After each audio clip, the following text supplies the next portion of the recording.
Chapter 1. Growing up, Anne's life had been effortless. Born on Prince Edward Island, she had moved to Ontario with her parents when she was just a year old. Her family was of tight-knit Irish stock. Her father had managed a trucking company in Ottawa's West End. Anne had hung around with a respectable pack of friends, made the honor roll most of the time, and earned a second-string place on the soccer team.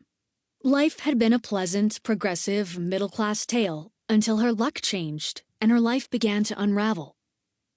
All in 1 year, between her 20th and 21st birthdays, she'd become a widow, an orphan, and a single mother. The first tragedy to strike had been the death of her husband. Jack, a foreign correspondent attached to the Red Cross in war-torn Croatia, was killed when a mortar round fell short of its village target. Anne had been pregnant at the time, and 5 months later, she gave birth to her daughter Jacqueline.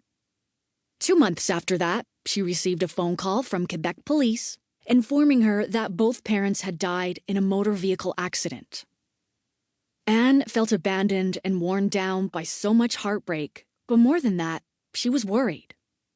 Worried that she wouldn't find the means to take care of herself, and worried by the challenge of raising her baby girl all alone. There were no soft shoulders to cry on in Ottawa anymore, and if there had been, she wouldn't have sought them out. She was too proud for that.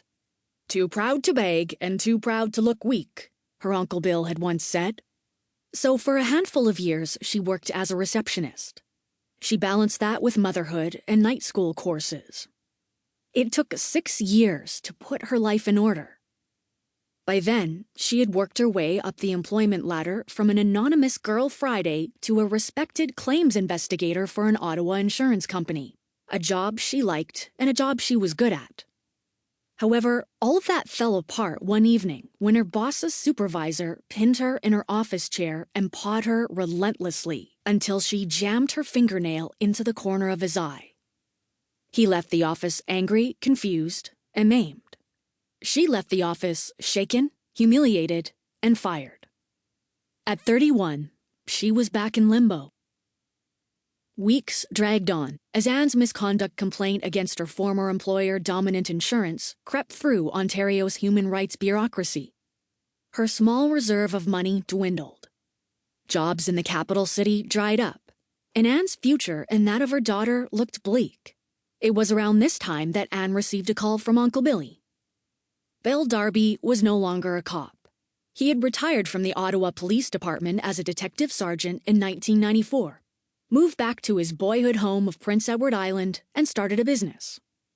The lettering on his office door read, Darby Investigations and Security. The private detective business had been something of a novelty on the island when Bill returned.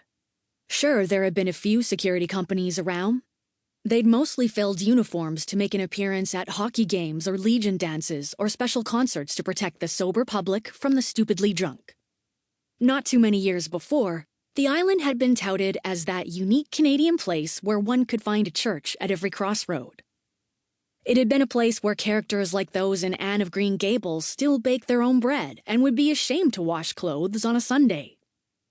It had been a place where farmers could run their horses along empty beaches, where crime was a novelty, and where potato blight had been the headline news for 6 straight months. However, all this changed. Some blamed it on the bridge.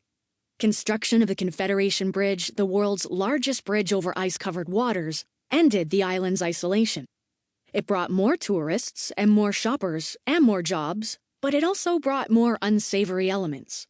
Con men, gamblers, drug dealers, and opportunists of every deviance. They believed that an enterprising crook could get here, make a score, and get away lickety-split before anyone knew better. The grudging tolerance and even romanticism that had grown around the reputation of PEI's bootleggers and rum runners did not carry over to the new breed of criminal entrepreneurs, and police seemed less able to arrest and prosecute them. Nor were they just the petty thieves and the village vandals of years gone by. As a result, Islanders began to feel more vulnerable, less comforted by the vigilance and concern of their neighbors, and less well-served by their government. Faces were strange now. Suspicions grew. As a result, it became a time when a good private investigator could make a living,